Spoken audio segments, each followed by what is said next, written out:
யூடியூபின் களம் மாறிக்கொண்டு வருகிறது. முதலில் நாம் செய்ய வேண்டியது என்னவென்றால், மக்கள் எதை விரும்புகிறார்கள் என்பதை நாம் நன்றாக தெரிந்து கொள்ள வேண்டும். அடுத்து அவர் விரும்புகிறார்களோ இல்லையோ, நான் பாட்டுக்கு வீடியோ போடுவேன், நான் பாட்டுக்கு படம் எடுப்பேன், நான் பாட்டுக்கு பாட்டு போடுவேன் என்றால் ரோட்டில் நாம் பிச்சை தான் எடுக்க வேண்டும். ஸோ நீங்கள் கேட்டவை ஓம் பிரம் நரசிம்மம், நரசிம்மா படத்துடைய கம்ப்ளீட் ஃபைட் அனாலிசிஸ் என்னன்னு கேட்டிங்கன்னா, இது என்ன சார் ரொம்ப வித்தியாசமாக புதுசாக இருக்கே நீங்கள் செய்கிறதுனா, இது நானாக கண்டுபிடிச்சது, நானாக சிந்தித்தேன், கோவை சரளா சொல்கிற மாதிரி. ஸோ இது ஏன் சார் இம்பார்ட்டன்ஸ், வைலன்ஸுன்றது ஒரு ரொம்ப காஸ்ட்லியான சப்ஜெக்ட். நான் கொஞ்சம் படிச்சிருக்கேன். இன்னொன்று, எனக்கு கொஞ்சம் படிக்க போனதுனால என்னுடைய வன்முறை பல்கலைக்கழகத்தில் என்னை ஈடுபடுத்த முடியவில்லை என்பதை தாழ்மையுடன் தெரிவித்துக் கொள்கிறேன். ஸோ இந்த வன்முறை என்பது ஒரு மனிதருக்கு மிகவும் அத்தியாவசியமான ஒன்று. மனிதனுடைய ஆதி குணங்களில் ஒன்றான இந்த வன்முறையை மனிதன் நாளுக்கு நாள் மறந்துக்கிட்டே வரான். அப்போ முறையற்ற வன்முறை தான் ஒரு முறையற்ற ஆளை உண்டாக்கும். சரிங்களா? ஒரு முறையற்ற ஆள் எப்படி உருவாவான்னு கேட்டிங்கன்னா, அவன் ஒரு முறையற்ற வன்முறையை கற்றுக்கொண்டவனாகத்தான் இருப்பான். சரிங்களா? ஒரு வன்முறையை களம் கரெக்டாக காணணும். சரிங்களா? இல்லைன்னா அது பிரச்சனையில் முடியும். ஸோ இந்த வன்முறை கழகத்தில் நாம் இப்பொழுது செய்ய வேண்டியது என்னவென்றால், இந்த ஜல்லிக்கட்டு கல்லும் முள்ளும் காலுக்கு மெத்தை அது கிடையாது. ஸோ ஜல்லிக்கட்டு ஃபைட் சயின்ஸ் இது ஏற்கனவே நான் போட்டிருந்தேன். இதுவும் கடைசியாக பட்சத்தில் இதை போட்டிருந்தேன். ஓகேவா? இப்போ எந்த ஒரு தற்காப்பு கலையிலையும் ஒரு விஷயம் சொல்லுவாங்க, என்னன்னு கேட்டிங்கன்னா, உங்கள் ஈகோவுக்கு இடம் கொடுக்காதீங்க. ஈகோன்றது நிறையா டிஃப்ரென்ஷியேட் பண்ணலாம். ஸோ லயன் அண்ட் crocodile, சரிங்களா? ரெண்டு ஒரு விசித்திரமான வினோதமான ஒரு மிருகங்கள், ரைட்டுங்களா? இதுக்கு தண்ணியில் பலம், இதுக்கு இதில் பலம், ரெண்டும் சண்டை போட முடியாது. யானை அது போல தான். ஸோ யானைக்கும் நிலத்தில் பலம் இருக்கும். ஸோ இருக்கிறதுலே ஹையஸ்ட் பைட்டிங் ஃபோர்ஸ் உள்ள மிருகம் முதல்ல தான். இந்த மாதிரி அலிகேட்டர் கிடையாது. அலிகேட்டரோட கொஞ்சம் ஷார்ப்பாக இருக்கிறது, அது ரொம்ப டிஃப்ரெண்ட்டான ஒரு இது. அப்போ ஈகோன்றது என்ன மாதிரி ஒரு கேரக்டர் சார் மனுஷனுக்குன்னு கேட்டிங்கன்னா, மிருகங்களுக்கு ஆட்டிடியூட் விஸ் ஆட்ரிபியூட். இப்போ இருக்கிற 2K கிட்ஸ் சொல்கிற மாதிரி ஆட்டிடியூட் தான் ப்ரோ அப்படின்றத விட ஆட்ரிபியூட். சிங்கம் கறி தின்ற மிருகம், அதுக்கு ஆட்டிடியூட் இருக்கணும், ரைட்டுங்களா? அது புலியை விட பெருசு கிடையாது, லைகரை விட பெருசு கிடையாது, டைகரை விட பெருசு கிடையாது. பட் ஸ்டில் அது என்னன்னு கேட்டிங்கன்னா, அதுக்கு ஒரு தன்மை இருக்கும். என்னென்னா பின்வாங்காது, ரைட்டுங்களா? அது உண்மை.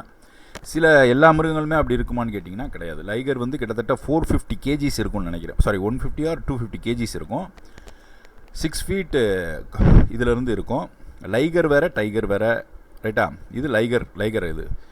ஸோ இந்த லைகரோட வெரைட்டி ரொம்ப ஒரு டேஞ்சரஸான வெரைட்டி. இது கூட சண்டை போடுறது கஷ்டம், ரைட்டுங்களா? அப்போ மனிதனுடைய தற்காப்பு கலைகள் எப்படி உருவாச்சு, மனிதன் எப்படி வன்முறையை முறையற்று கற்றுக்கொண்டான், அதை பற்றி தான் பார்க்க போகிறோம். சரியா? முறையற்ற வன்முறை ஒரு மிகப்பெரிய ஆபத்தை உண்டாக்கும். இப்போ இன்றைக்கி எலக்ட்ரிக் வெஹிக்கிள்ஸ்னால் வந்துருச்சு, பார்த்தீங்கன்னா தெரியும், ஈவிஸ். இன்றைக்கி நான் ஒரு பெரிய ஒரு டைனோசர் மாதிரி அதில் உட்காந்து ஓட்டிக்கிட்டு இருந்தாலும், BLDC மோட்டருக்கு ஒரு நல்ல ஹை கேப்பபிலிட்டி இருக்குது. இப்போ என்னை சுற்றி ஒரு 20 பேர் நின்றால் கூட இந்த வண்டியால் அதை கைரோஸ்கோபிக் மெத்தடில் நம்மளால் டேக்கிள் பண்ண முடியும். நான் சொல்கிறது ரொம்ப வினோதமாக இருக்கலாம். இதை ஒரு ரிசர்ச் ப்ராஜெக்டாக போடணுன்னு தான் நினச்சேன். பட்டு துரதிர்ஷ்டவசமாக ஒரு ஆழ்ந்த பண கஷ்டத்தில் நான் போனதால் எனக்கு இதை என்னையவே ரிசர்ச் பண்ண ஆரம்பிச்சிட்டாங்க. ஸோ இப்போ இதை பற்றி பார்ப்போம். ஒருவனுடைய வன்முறை அது எப்படி ஈகோவோடு சேருது, அந்த ஈகோயிஸ்டிக் ஃப்ரேம் ஒர்க் எப்படி கிளிக்கிங் ஆகுது, ஈகோவுக்கும் ப்ரைடுக்கும் உள்ள வித்தியாசம். நீங்கள் ப்ரைடு இருக்கிற ஆள்கிட்ட கூட தப்பிச்சிடலாம், ஈகோ இருக்கிற ஆள்கிட்ட நீங்கள் தப்பிக்க முடியாது. அவன் ரொம்ப டேஞ்சரஸான ஃபில்லோ, ரைட்டுங்களா? ஏன்னு கேட்டிங்கன்னா, even at the age of 40 he will try to fight you, ரைட்டுங்களா? ஒரு 80 வயசு ஆனாலும் அவன் உங்கள் கூட சண்டை போட்டு ட்ரை பண்ணிகிட்டு இருப்பான். ஸோ இதுதான் முறையற்ற வன்முறை ஒருத்தருக்கு உருவாக்கும். ஸோ ஜல்லிக்கட்டு ஜேசான் ஃபைலில் 458 MB. இதை நான் என்னென்னமோ கம்ப்ரெஷன் யூஸ் பண்ணேன். ஆனால் இங்கே பாருங்கள், கேகிளில் 75 MBயில் சுருக்கியிருக்கான். இது இன்னொரு நாள் ஆராய்வோம். ஸோ இதை நம்ம இப்படி எடுத்து டாக்குமெண்ட்ஸில் போட்டு இந்த கோடை நான் கொடுக்குறேன். இதை தயவுசெய்து தப்பாக பயன்படுத்தாதீங்க. தப்பாக பயன்படுத்திட்டீங்கனாலும் எனக்கு ஒன்றும் கவலை கிடையாது, உள்ளே போகிறது நான் கிடையாது. ரைட்டா? அதாவது இது அவ்வளோ ஆபத்தான விஷயம் கிடையாது. பட் ஆனால் ஒரு முறையற்ற வன்முறை ஒரு முறையற்ற மனிதனையும் அறம் இல்லாத ஒரு மனிதனையும் உருவாக்கும். ரைட்டுங்களா? உங்களை எப்படினாலும் தாக்கி அளிக்கிற ஒரு மனப்பான்மை உள்ள ஒரு மனிதனை இந்த விஷயம் உருவாக்கும். ஸோ முறையுள்ள வன்முறை முறையற்ற வன்முறை. ஏன் தற்காப்பு கலைகளை வந்து நம்ம பின்பற்ற முடியாது? ஏன்னா இப்போ பெரிய பெரிய யூடியூபர்ஸ்லாம் பேச ஆரம்பிச்சிட்டாங்க, மார்ஷல் ஆர்ட் வந்து ஃபேக் ப்ரோ, அது வந்து உண்மை கிடையாது, உண்மையான சண்டையில் அது பயன்படாது. நல்லா தெரிஞ்சுக்க, மனிதனுடைய குணம் வந்து என்றைக்குமே குறுக்கு வழியை தேடுறது தான். ரைட்டுங்களா? அவன் என்றைக்குமே நேர் வழியில் செயல்பட மாட்டான். அப்படி இருக்கும்போது இதை பார்த்தீங்கன்னா தெரியும், லோட் ஆகிட்டுருக்கு. எவ்வளோ நேரம் ஆகுது? Because of the JSON file is huge. ரைட்டா? இப்போ ஜல்லிக்கட்டோட அந்த ஜேசான் ஃபைல் இப்போ இருக்கிற எல்லா இதையும் நான் எடுத்துட்டேன். ரைட்டா? இப்போ இதுதான் ஜல்லிக்கட்டோட களம் காணும் ஒரு ரோபோட்டிக்ஸ். இது ஏன் வந்து தற்காப்பு கலைகளில் ஜல்லிக்கட்டை வந்து ரொம்ப உயர்த்தி பேசுகிறாங்க அப்படின்னா, இப்போ நீங்கள் என்னோடய பைக் எடுத்துக்கலாம், அது இன்னும் கொஞ்சம் நேரத்தில் இன்ட்ராக்ட் ஆக ஆரம்பிச்சிடும். அதுக்குரிய ஏஐ கூட நான் கொடுத்துருவேன். இதை யோலோ ஆப்ஜெக்ட் டிடெக்ஷனில் போட்டு நம்ம இதை கிளியர் கட்டாக செய்யலாம். அப்போ இது ஒரு ஜல்லிக்கட்டு மைதானம்னு வச்சுக்குவோம். ரொம்ப ஒரு கான்ஸ்டன்டான ஸ்பேஸில் நம்ம வந்து தமிழர்களோட தற்காப்பு கலைகளில் பல கலைகளை வந்து நம்ம மறந்துட்டோம். ரைட்டுங்களா? இது ஏன் ரொம்ப அட்வான்ஸ்டான ஆர்ட் ஃபார்ம்ன்றதை நான் சொல்கிறேன். சரியா? இப்போ இதில் வந்து பார்த்திங்கன்னா அந்த தற்காப்பு கலைகளில் இருக்கிற ஒரு விஷயம் என்னன்னு கேட்டிங்கன்னா, இந்த இதில் எனக்கு ரொம்ப பிடிச்ச விஷயம்,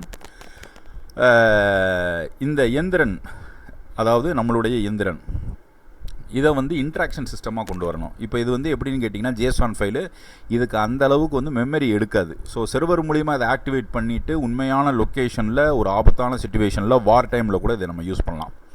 ஸோ இந்த இயந்திரங்கள் மனிதனுடைய எல்லா வகையான தற்காப்பு கலைகளையும் கற்றுக்கொள்ளும். ரைட்டுங்களா?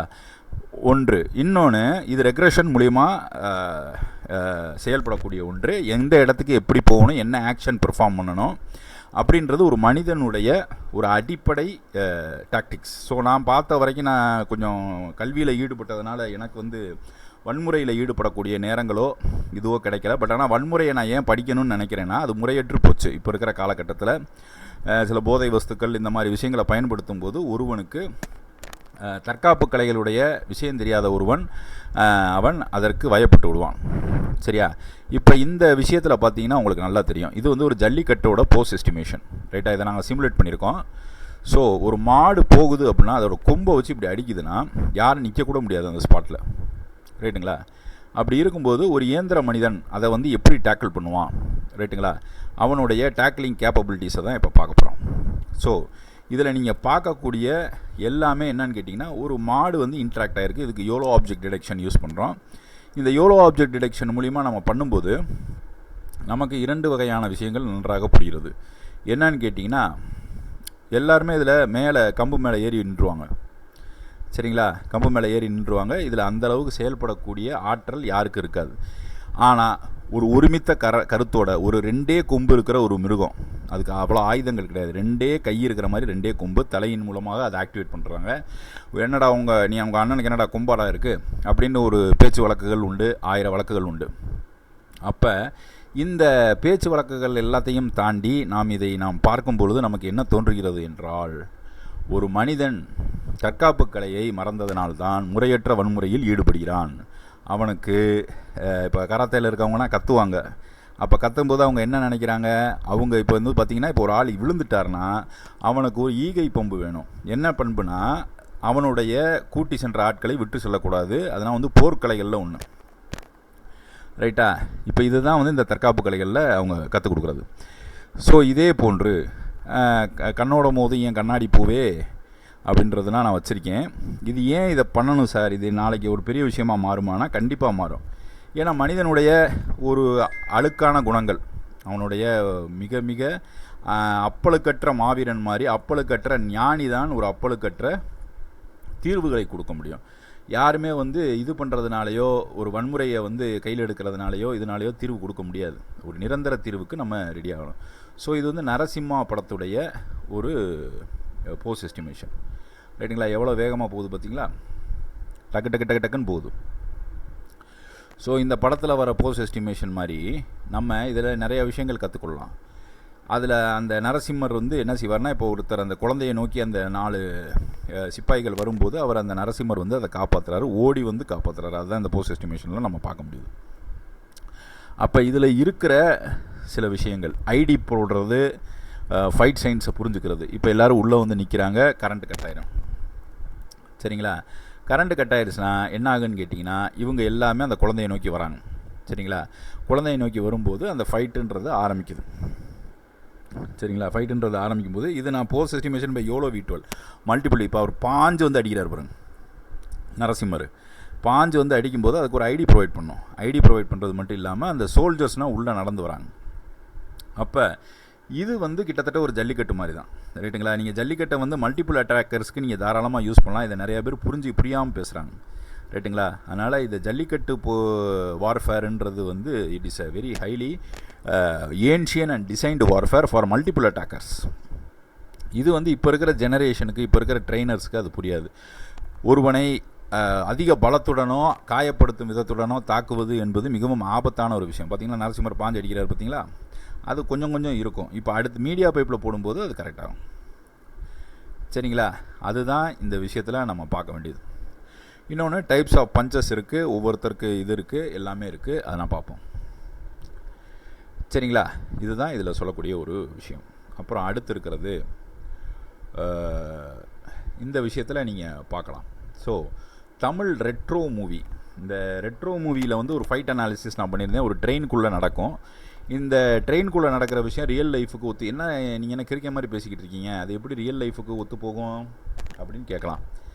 நீங்கள் படத்தில் வந்து பார்த்தீங்கன்னா, நான் சிலர்கிட்ட பேசியிருக்கேன், அதில் வந்து நிறைய பேர் பார்த்தீங்கன்னா the actually belong to some kind of ஒரு ஸ்ட்ரீட் ஃபைட்டு ஏதாச்சும் ஒன்று அவங்களுக்கு தெரிஞ்சிருக்கும். ஸ்ட்ரீட் ஃபைட்டு தான் ரொம்ப ஒரு பேசிக்கான ஃபைட்டு. சரிங்களா? Street fight it is a very basic fight. இப்போ நீங்கள் ரெட்ரோ பார்த்தீங்கனாலும் அது தெரியும். இப்போ என்னோடய கிட்டப்பில் வந்து அதை நான் ஆட் பண்ணியிருக்கேன். நம்ம கிட்டப்பில் இன்னும் ஆட்கள் சேர்ந்துக்கிட்டே தான் இருக்காங்க. 31 பேர் ஆகிட்டாங்க. எல்லா ரிசர்ச்சர்ஸு, ரொம்ப என்த்யூசியாசிஸ்ட் எல்லாருமே உள்ளே வந்துக்கிட்டு இருக்காங்க. ரொம்ப சந்தோஷமான விஷயம். பட் அதை ஒரு பொறுப்பாக யூஸ் பண்ணுங்கள். இந்த கோடை நான் ஏன் கண்டுபிடிச்சதுன்னு ஒரு ரீசன் இருக்குது. என்னுடைய கண்டுபிடிப்புகளுக்கு ஒவ்வொன்றுக்கும் ஒரு ஆழமான அர்த்தம் உண்டு. அதை வந்து நான் எதுவுமே தவறான முறையில் அதை நான் பயன்படுத்த மாட்டேன். ஸோ தவறாக நீங்களும் பயன்படுத்தாங்க, தவறாக பயன்படுத்த முடியாது. இன்னொன்று சரியா? இப்போ எத்திக்கல் ஏஐ, எத்திக்ஸ்னால் என்னென்னா, எது நல்லதுன்னு ஒருத்தனை எப்படி தீர்மானிக்க வைக்கிறது, அவனுடைய குணங்களா இல்லை அவனுடைய பின்புலமா, எது வந்து அவனை வந்து ஒரு மிகப்பெரிய இதாக மாற்றுன்றது ஒரு விஷயம் இருக்குது. ஸோ டைக்வாண்டோவில் இருக்க 100 கிக்கு அதை வந்து நான் வந்து உருவாக்கியிருக்கேன். அதுக்கப்புறம் பருத்தி வீரனில் இருக்கிறது, இது எல்லாத்தையுமே அனலைஸ் பண்ணிக்கேன். இப்போ இது ரெட்ரோவில் இருக்க ட்ரெயின் ஃபைட்டு. சரிங்களா? ரெட்ரோவில் இருக்க ட்ரெயின் ஃபைட்டு, அது போக அந்த கண்ணோட மோதும் கண்ணாடி பூவே அந்த ட்ரெயின் ஃபைட்டும் என்கிட்ட இருக்குது. இது எப்படி சார்னா, நானே சிமுலேட் பண்ணது.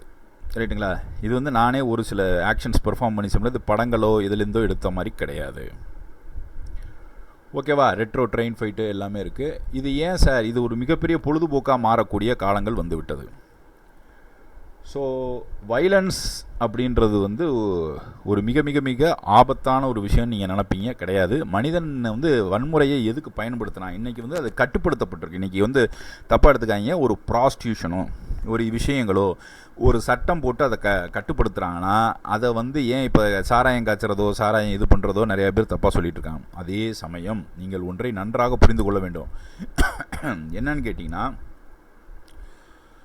ஒருத்தருடைய சுய பாதுகாப்புன்றது காவல்துறையால் மிலிட்ரியாலேயோ தீர்மானிக்க முடியாது. ஒரு மிகப்பெரிய ஜனநாயக நாடு, அதில் வந்து நிறைய பாப்புலேஷன்ஸ் இருக்காங்க. அப்போ அந்த பாப்புலேஷனை கட்டுப்படுத்தி நம்ம விஷயத்துக்கு நம்ம அதை கொண்டு வரதுன்றது ஒரு மிக மிக மிக கஷ்டமான ஒரு விஷயம். சரிங்களா? இப்போ இந்த ethical AI investigation to media பைப்லையும் இதுலேயும் போட்டிருக்கேன். ரைட்டுங்களா? அப்போ ரெட்ரோ கண்ணோட போது என் கண்ணாடி பூவே, இதை 7G அப்படின்ற ஒரு ஜிப் ஃபைல் ஃபார்மேட்டில் நான் எடுத்திருக்கேன். சரிங்களா? இப்போ இதை தான் வந்து நான் கொஞ்சம் சிமுலேட் பண்ணலான்ட்டு இருக்கேன். ரைட்டுங்களா? இப்போ இது சூர்யாவை நீங்கள் நினைப்பீங்க, இப்படி உண்மையிலேயே ஒரு சண்டை வந்துச்சுன்னா இதில் நம்ம யூஸ் பண்ண முடியுமான்ட்டு. ஏன்னா மனிதன் ரொம்ப வினோதமான காலகட்டத்துக்குள்ளே போயிட்டான்.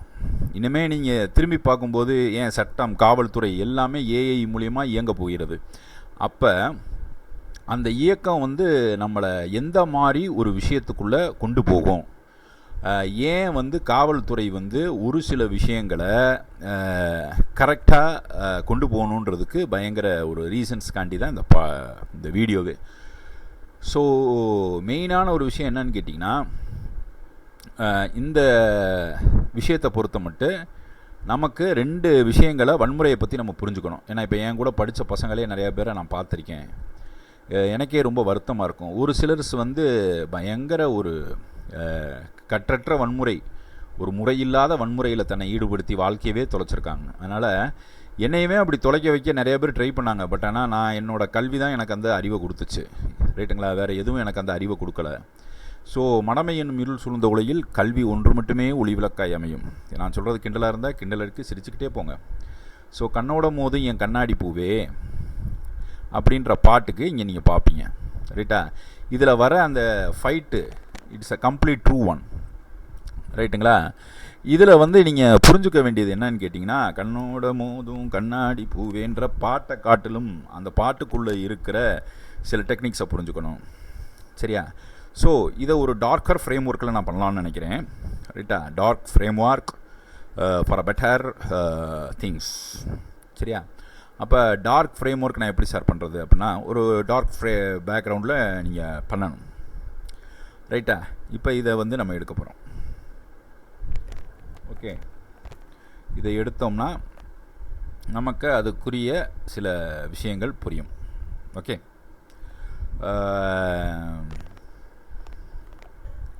ஃபார் எக்ஸாம்பிள் இதை எடுக்கிறோம். எடுத்துகிட்டு